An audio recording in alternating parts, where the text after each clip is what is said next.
Perkenalkan, nama saya Rofiatul Nur Hasanah, Program Studi Pendidikan Sejarah dan Sosiologi, Fakultas Pendidikan Ilmu Sosial dan Humaniora, Program Pertukaran Mahasiswa Merdeka IKIP Budi Utomo Malang, Mata Kuliah Sistem Budaya dan Dinamika tahun 2021. Di sini saya akan menjelaskan beberapa materi.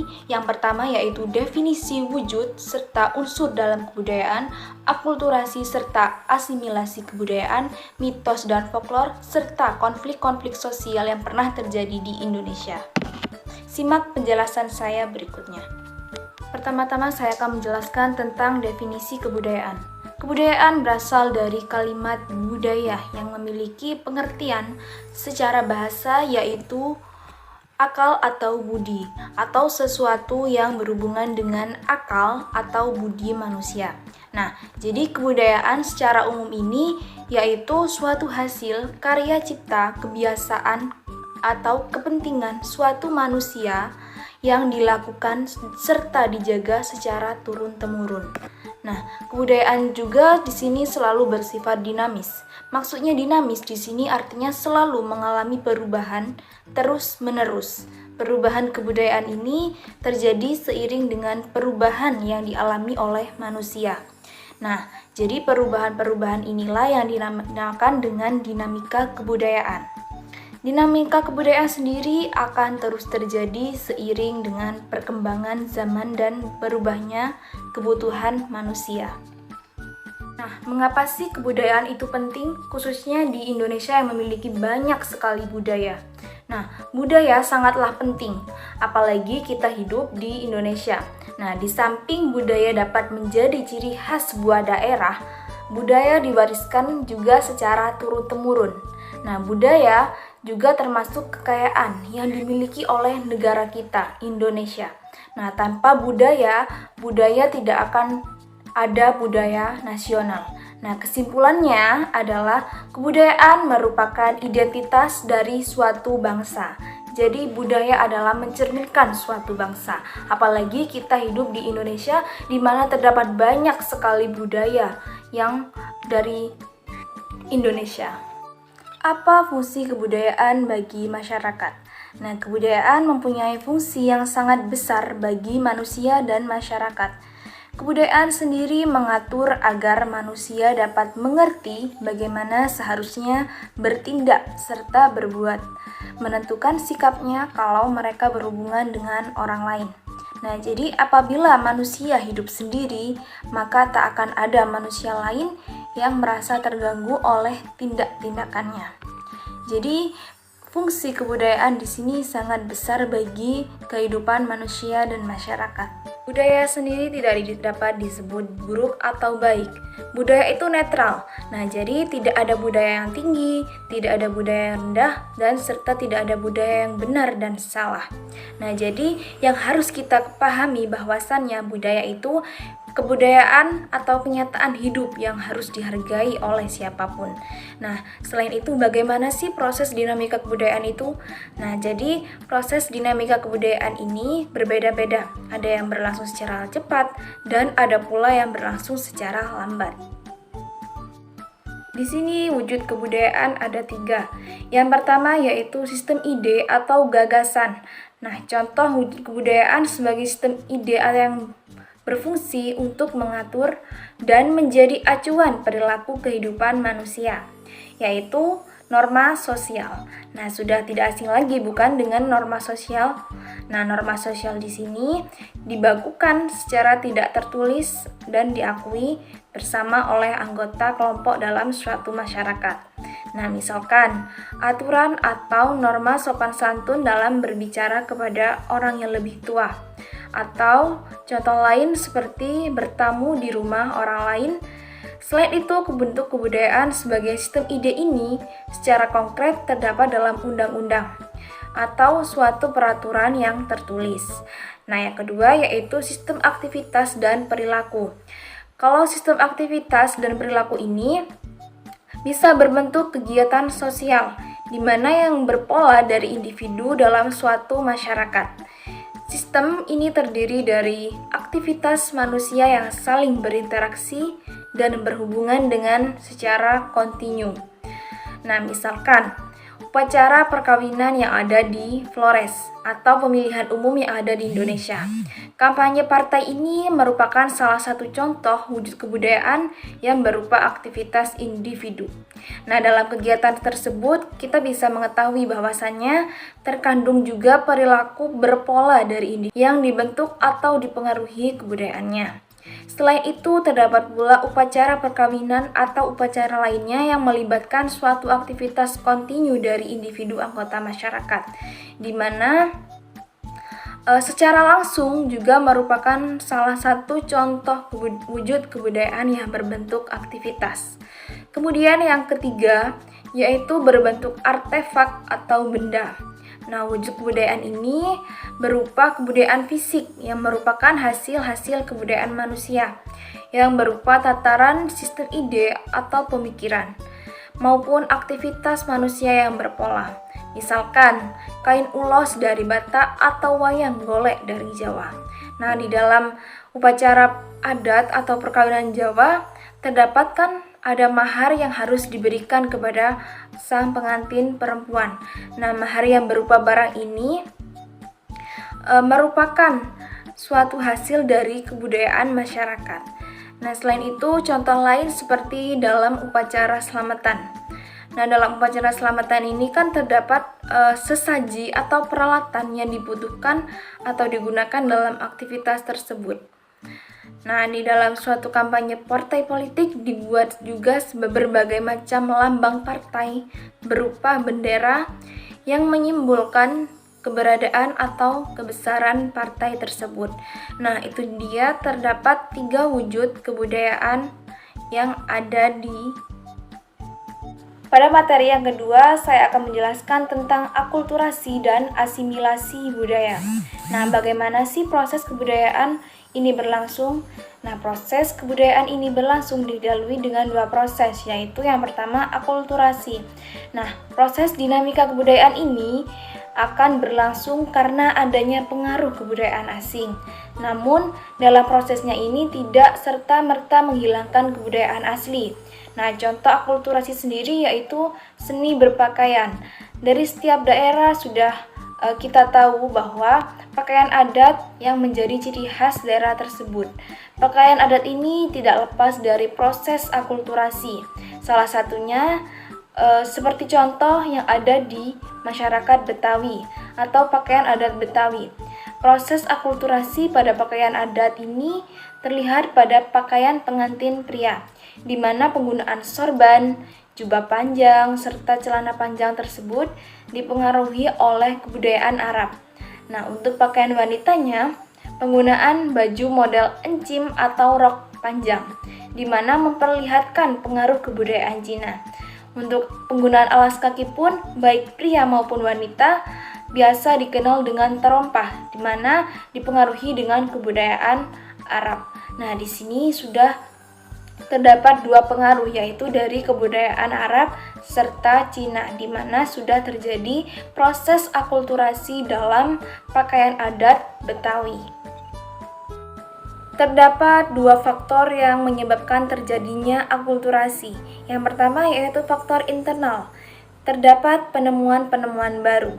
Selain itu, adanya kontak sosial, perilaku menghargai karya orang lain dengan adanya penyempurnaan penemuan baru. Nah, selain itu terjadi sistem terbuka pada lapisan masyarakat. Nah, dan yang terakhir yaitu masyarakat yang heterogen, di mana faktor internal ini merupakan faktor yang sangat mempengaruhi proses akulturasi. Misalkan dengan adanya kontak budaya lain, sudah secara langsung mereka akan melakukan interaksi sosial, di mana dalam interaksi tersebut akan terjadinya akulturasi. Nah, yang kedua yaitu adanya difusi adalah proses penyebaran kebudayaan dari satu suku ke suku lainnya. Nah, dalam faktor eksternal ini, difusi merupakan penyebaran adat atau kebiasaan dari kebudayaan yang satu dengan kebudayaan yang lainnya. Jadi, faktor Dari akulturasi tersebut, faktor internal dan eksternal sangat mempengaruhi adanya akulturasi dalam masyarakat. Apa saja sih faktor yang menghambat terjadinya akulturasi? Nah, di sini saya akan menjelaskan beberapa faktor-faktor yang menyebabkan terhambatnya proses akulturasi. Nah, yang pertama yaitu perkembangan ilmu pengetahuan yang lambat.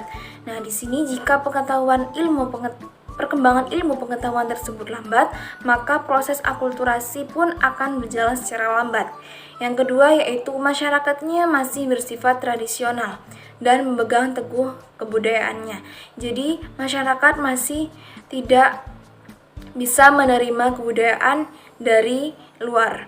Dan yang ketiga yaitu masyarakat kurang melakukan proses interaksi sosial dengan kelompok lain. Nah, selain itu, adat serta kebiasaan yang masih tertanam kuat dalam masyarakat.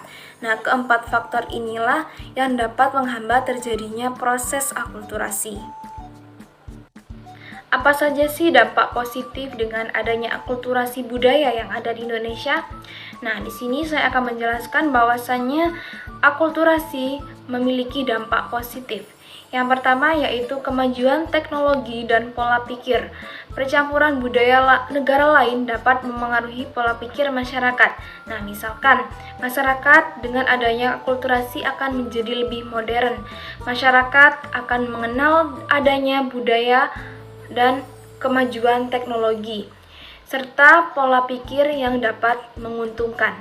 Yang kedua yaitu tingkat hidup lebih baik.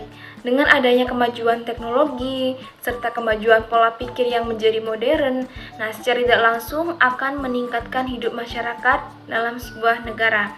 Misalkan, masyarakat bisa belajar dari teknologi untuk menciptakan teknologi baru yang dibutuhkan masyarakat itu sendiri.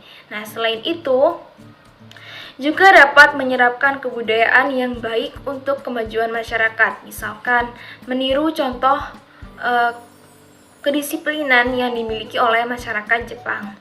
Nah, yang ketiga yaitu menciptakan lapangan kerja. Dengan adanya akulturasi ini dapat mengakibatkan masuknya produk-produk dari luar negeri. Dengan banyaknya produk yang datang, akan dibutuhkan pula orang yang mengelola dalam distribusinya. Nah, dalam hal ini, akulturasi dapat menciptakan lapangan kerja bagi banyak orang. Tentu saja, hal ini sangat berdampak positif bagi untuk masyarakat dalam meningkatkan taraf hidupnya. Yang kedua yaitu proses asimilasi. Nah, asimilasi di sini yaitu pembauran suatu kebudayaan yang terjadi disertai dengan hilangnya ciri khas kebudayaan asli sehingga membentuk kebudayaan yang baru. Asimilasi di sini apabila ada golongan masyarakat dengan latar belakang budaya yang berbeda bergaul secara langsung, secara intensif dengan waktu yang lama akan mengakibatkan adanya asimilasi budaya.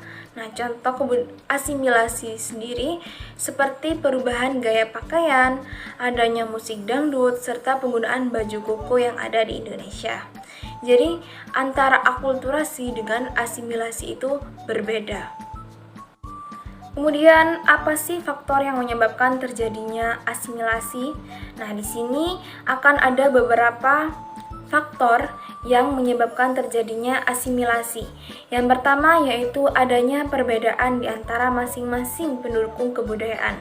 Nah, dengan adanya perbedaan ini akan mengakibatkan kedua pihak yang terlibat dalam interaksi tersebut mempunyai kepentingan saling melengkapi unsur kebudayaan masing-masing. Kemudian yang kedua yaitu adanya sikap menghargai budaya dan orang asing yang mau mengakui kelebihan dan kekurangan unsur kebudayaan masing-masing dalam proses interaksi sosial di masyarakat.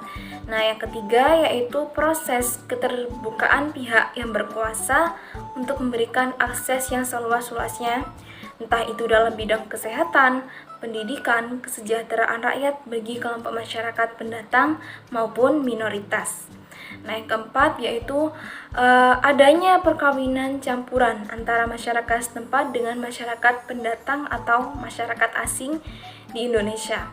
Kemudian yang kelima yaitu adanya persamaan unsur-unsur kebudayaan dalam suatu kelompok masyarakat asing serta penduduk setempat, sehingga menyebabkan warga masyarakat kedua kelompok tersebut merasa lebih dekat satu sama lain, sehingga mengakibatkan adanya asimilasi budaya. Selain faktor pendorong, terdapat pula faktor yang menghambat terjadinya asimilasi. Nah, di sini terdapat beberapa faktor yang menghambat adanya asimilasi. Yang pertama yaitu tidak adanya sikap toleransi serta simpati antara masyarakat asing dengan penduduk setempat. Nah, karena kurangnya pemahaman terhadap kebudayaan kelompok lain. Yang kedua yaitu proses dominan atau lebih unggul dari individu-individu yang berasal dari kelompok masyarakat terhadap kelompok masyarakat yang lain. Yang ketiga yaitu terisolasinya suatu kelompok masyarakat. Nah, sehingga dengan adanya terisolasi ini menghambat terjadinya interaksi sosial budaya dengan kelompok masyarakat yang lain. Nah, kelompok masyarakat yang terisolasi ini akan mengembangkan pemahaman yang berbeda terhadap kebudayaan kelompok masyarakat luar, di mana masyarakat terluar tersebut akan dianggap asing. Nah, yang keempat yaitu adanya in-group feeling, di mana in-group feeling ini merupakan perasaan yang kuat bahwa individu terikat pada kelompok sosial atau suatu kelompok tertentu yang ada di masyarakat. Nah, yang kemudian yang terakhir yaitu rasa takut. Nah, rasa takut ini dapat dianggap merusak atau mengurangi masyarakat pedalaman yang berusaha untuk menutup kontak sosial dengan kelompok masyarakat lain. Nah, jadi selain adanya faktor pendorong, terdapat pula faktor yang menghambat adanya asimilasi dalam suatu masyarakat tersebut. Setelah saya menjelaskan akulturasi dan asimilasi, di sini kita akan membahas tentang perbedaan di antara keduanya. Nah, asimilasi dan akulturasi memiliki perbedaan yang dapat kita lihat dari definisinya. Nah, asimilasi merupakan peleburan dua kebudayaan atau lebih, sehingga menghasilkan kebudayaan baru. Nah, sedangkan akulturasi yaitu pencampuran kebudayaan tanpa menghilangkan kebudayaan aslinya. Nah, di sini dalam definisinya keduanya sudah dapat dilihat bahwasannya sangat berbeda. Nah, bisa diartikan bahwa perbedaan utama antara asimilasi dan akulturasi terletak pada hilang atau tidaknya kebudayaan asli pada kelompok masyarakat. Nah, baik asimilasi dan akulturasi tidak bisa dipandang negatif karena semuanya ini memiliki dampak tersendiri bagi masyarakat. Nah, selain itu, keduanya ini juga bergantung pada bagaimana masyarakat bisa menerima entah itu proses asimilasi maupun proses akulturasi. Kemudian pada materi yang ketiga, saya akan menjelaskan tentang kebudayaan, mitos, dan religi yang ada di Indonesia. Teman-teman pasti sudah tidak asing lagi dengan mitos. Apa sih mitos itu? Nah, mitos di sini atau mit adalah bagian dari suatu folklore yang berupa kisah yang berlatar masa lampau, mengandung penafsiran tentang alam semesta, serta dianggap benar-benar terjadi oleh yang mempunyai cerita atau yang menganutnya. Nah, dalam pengertian yang lebih luas, mitos ini dapat mengacu kepada cerita-cerita tradisional. Terdapat banyak sekali macam-macam mitos, khususnya yang ada di Indonesia. Nah, berdasarkan isinya, mitos dikelompokkan menjadi 4, yaitu yang pertama, cerita mitos terjadinya alam semesta. Yang kedua yaitu dunia dewata yang memasukkan juga susunan para dewa. Kemudian cerita mitos manusia pertama, dan yang terakhir yaitu cerita mitos tentang pertanian atau yang berkaitan dengan makanan pokok. Contoh-contoh mitos yang ada di Indonesia. Mitos di Indonesia ini sangat banyak sekali. Contohnya seperti yang ada di masyarakat Jawa. Kupu-kupu masuk ke dalam rumah. Nah, masyarakat Jawa di sini sangat percaya bahwasanya kalau ada kupu-kupu masuk ke dalam rumah, maka rumah tersebut akan kedatangan tamu. Nah, di sini tamunya bisa keluarga, kerabat maupun sahabat dan orang-orang terdekat. Nah, selain itu ada pula mitos menabrak kucing. Nah, orang yang menabrak kucing tetapi membiarkannya akan dipercaya mengalami kesialan. Nah, hal ini sangat dipercaya oleh masyarakat yang ada di Indonesia. Nah, selain itu, gadis yang duduk di depan pintu. Nah, mitos Jawa ini sangat terkenal bahwasanya jika anak gadis duduk di depan pintu, maka akan sangat susah dalam mendapatkan jodoh. Kemudian, larangan menikah di bulan Suro atau Muharram. Nah, sebagian masyarakat Jawa ini masih sangat percaya akan larangan ini. Menggelar hajatan di bulan Suro dipercayai bisa mendatangkan banyak kesialan. Nah, jadi masyarakat yang ada di Indonesia melakukan perkawinan pada bulan-bulan tertentu selain bulan Suro. Kemudian mitos yang lain yaitu nyapu tidak bersih. Nah, mitos ini sudah sangat terkenal beredar di masyarakat. Nah, mitos ini dipercaya jika dalam menyapu tidak bersih, maka akan mendapatkan calon atau suami yang berewokan. Kemudian pada mitos yang berikutnya yaitu duduk di atas bantal akan menyebabkan bisul. Nah, dengan menyapu duduk di atas bantal tersebut dipercaya akan menyebabkan bisul. Kemudian menyapu pada malam hari. Nah, mitos ini berkaitan dengan rezeki. Karena jika ada seseorang yang menyapu di malam hari, maka rezekinya orang tersebut akan menghilang. Mitos ini sangat dipercaya dalam masyarakat Indonesia. Nah, dari beberapa mitos tersebut ada pula yang benar-benar terjadi. Misalkan dalam menabrak kucing. Nah, dalam menabrak kucing ini sebagian masyarakat memang jika menabrak kemudian membiarkannya, masyarakatnya akan mengalami kesialan. Nah, di sini mitos itu masyarakat dapat mempercayai dan dapat pula tidak percaya dengan adanya mitos. Selain adanya mitos, ada pula yaitu folklore. Nah, apa sih itu folklore? Pasti bagi teman-teman di sini merasa asing dengan folklore. Nah, folklore yaitu adat istiadat tradisional dan cerita rakyat yang diwariskan secara turun-temurun. Namun, folklore di sini tidak dibukukan. Ilmu adat istiadat tradisional dan cerita rakyat yang tidak dibukukan. Lalu bagaimana perkembangan folklore yang ada di Indonesia? Folklore sendiri merupakan salah satu wujud dari hasil kebudayaan. Hal tersebut karena folklore ini merupakan hasil cipta manusia yang diwariskan kepada generasi selanjutnya. Nah, proses pewarisan ini dengan metode yang berbeda-beda.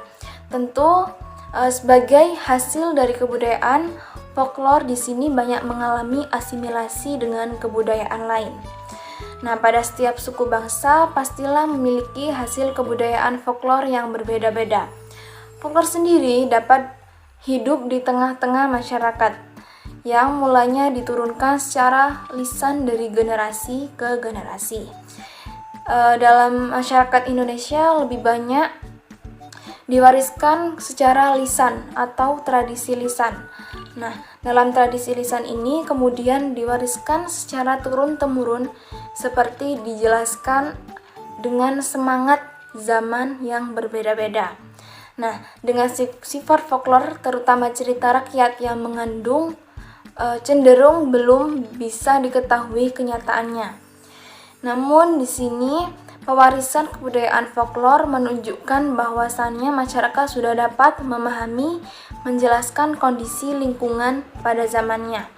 Nah, selain itu, bagaimana sih dan contoh-contoh folklore itu apa saja? Nah, di sini contoh folklore secara lisan itu bisa berupa sajak, puisi, syair, prosa, nyanyian rakyat tradisional, teka-teki, serta bahasa dan ungkapan. Nah, contoh folklore setengah lisan di sini bisa berupa kepercayaan, mitos, tarian, perilaku kebiasaan, ritual, upacara adat, tahayul, pesta tradisional, kemudian bisa berupa dengan permainan dan hiburan. Nah, contoh folklore yang bukan tulisan bisa berupa rumah, seni kerajinan, pakaian tradisional, obat-obatan, alat musik, senjata tradisional, dan lain sebagainya. Jadi di sini folklore ada yang berupa lisan, ada yang berupa setengah lisan, dan ada pula yang berupa obat-obatan, alat musik, senjata tradisional, dan lain sebagainya. Jadi di sini folklore ada yang berupa lisan, ada yang berupa setengah lisan, dan ada pula yang berupa bukan tulisan. Kemudian pada materi yang terakhir saya akan menjelaskan tentang benturan dan konflik kebudayaan. Nah, contoh konflik kebudayaan yang ada di Indonesia yang pertama yaitu konflik suku Moni dan suku Dani yang ada di Papua. Nah, wilayah Papua sendiri menjadi salah satu wilayah yang paling sering dilanda konflik. Nah, penyebabnya tidak lain adalah salah satunya disebabkan karena perbedaan budaya. Meskipun di wilayah Papua sendiri tersebar banyak sekali suku-suku yang mendiami, akibat sedikit percikan saja dapat memicu adanya konflik. Nah, dengan adanya perbedaan budaya ini dinilai sebagai hal yang dapat menjadikan konflik memanas dan berubah menjadi perang antar suku. Nah, konflik antara suku Moni dan suku Dani ini pecah kesekian kalinya dipicu karena berebut lokasi lahan untuk jalan Trans Nabire. Padahal kedua suku ini sudah pernah melakukan upacara perdamaian sesuai adat pegunungan tengah Papua, yaitu dengan melakukan acara bakar batu. Namun, ternyata perang kembali pecah karena pemicu utamanya yaitu soal rebutan lahan untuk jalan Trans Nabire, sebagaimana tujuan dan sifat hukum ketenaga kerjaan. Warga suku Moni dan suku Dani ini sudah bersiap-siap untuk melakukan perang di distrik Kuala Kencana, Kampung Jayanti, Timika, Papua. Masing-masing kubu ini saling melengkapi diri dengan busur dan anak panah yang siap untuk dilontarkan ke arah lawan perang. Tak hanya di ruang terbuka, perang juga berlangsung hingga ke dalam hutan, seperti contoh kasus sengketa perdata internasional. Nah, akibat dengan adanya perang antar suku ini sangat-sangat merugikan bagi masyarakat Papua, di mana terdapat belasan orang dari kedua belah pihak mengalami luka-luka. Mereka ini dievakuasi ke rumah sakit yang berada di Timika. Sebenarnya, akibat bentrokan ini sudah berlangsung sejak 3 bulan terakhir. Kemudian, selain luka-luka, terdapat pula belasan orang meninggal dunia dan ratusan orang dari kedua kubu ini mengalami luka-luka. Namun, kedua kelompok ini masih tetap melanjutkan perang yang entah sampai kapan akan berakhir. Kemudian yang kedua, konflik antara Lampung Utara dan Lampung Selatan. Nah, Lampung Selatan di sini merupakan salah satu provinsi yang berlokasi di wilayah ujung Kepulauan Sumatera. Konflik ini terjadi sekitar tahun 2017 yang melibatkan masyarakat wilayah Lampung Utara dan masyarakat dari Lampung Selatan. Konflik ini dilatar belakangi karena adanya faktor perbedaan budaya. Konflik ini cukup serius hingga menyita perhatian baik media lokal hingga media nasional sebagaimana contoh pelanggaran demokrasi. Nah, konflik besar antara Lampung Utara dan Lampung Selatan ini terjadi tepatnya di wilayah Kali Anda. Dilihat dari akar penyebabnya, kasus Lampung dalam batas-batas tertentu dapat dikatakan bersifat sangat klasik. Nah, meskipun sebagian kalangan melihat konflik antar kampung di Lampung ini tidak terkait dengan masalah etnisitas, Mengabaikan faktor ini juga kurang tepat, mengingat secara kasat mata pihak-pihak yang berkonflik ini memiliki keterkaitan kuat dengan kedua etnis yang terlibat, yaitu etnis Lampung dengan etnis Bali. Konflik yang ketiga yaitu konflik antara Aceh dengan Jawa. Sebuah fakta jika ada yang bilang orang Jawa gampang diterima dimanapun mereka berada. Bukti nyatanya karena eksistensi mereka yang mengindonesiakan adat istiadat, kebiasaan yang sopan, perangai yang halus, serta etos kerja yang tinggi membuat masyarakat Jawa gampang diterima di semua wilayah yang mereka datangi. Namun pada kenyataannya sebenarnya orang Jawa tidak mutlak disukai oleh semua orang di Indonesia. Contohnya oleh masyarakat Aceh. Aceh adalah salah satu daerah yang bisa dibilang kurang bisa menerima orang Jawa. Sama seperti Selentingan yang bilang wanita Sunda terlarang untuk menikahi orang Jawa. Ada pula yang bilang kalau orang Aceh tidak menyukai orang-orang Jawa dari dulu. Nah, adapun alasan konflik antara kedua suku ini dilatar belakangi karena adanya perbedaan budaya antar keduanya. Jadi, faktor yang melatar belakangi karena persepsi masyarakat Aceh yang kurang menyukai orang-orang asli Jawa. Yang keempat yaitu perang suku Dani dan Damal.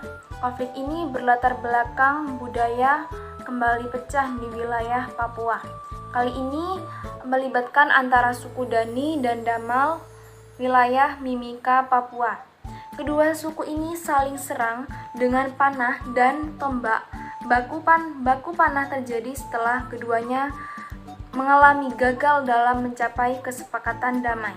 Perang antar suku ini sudah menelan 8 korban tewas seperti pada contoh kasus pelanggaran HAM di masyarakat. Upaya perdamaian sudah dilakukan oleh kepolisian Resor Mimika, namun sampai saat ini belum juga menemui titik temu. Nah, salah satu kelompok ini diduga tetap ingin menyelesaikan pertikaian di antara mereka secara adat. Tak ada korban jiwa dalam perang ini, namun beberapa orang dilaporkan terluka akibat sabetan tombak dan terkena anak panah. Nah, kemudian ratusan personel Polres Mimika juga bersiaga di Kuamki Lama untuk mengantisipasi konflik yang terjadi sejak Ahad silam ini karena sudah sangat meluas di wilayah Mimika, Papua. Konflik yang terakhir yaitu konflik Sampit yang merupakan pecahnya kerusuhan antar etnis di Indonesia. Nah, berawal pada Februari 2001 dan berlangsung sepanjang tahun ini. Konflik ini dimulai di kota Sampit, Kalimantan Tengah, dan meluas ke seluruh provinsi serta ibu kota Palangkaraya. Konflik ini terjadi antara suku Dayak asli dan warga migran Madura dari Pulau Madura. Konflik tersebut pecah pada tanggal 18 Februari 2001 ketika 2 warga Madura diserang oleh sejumlah warga Dayak.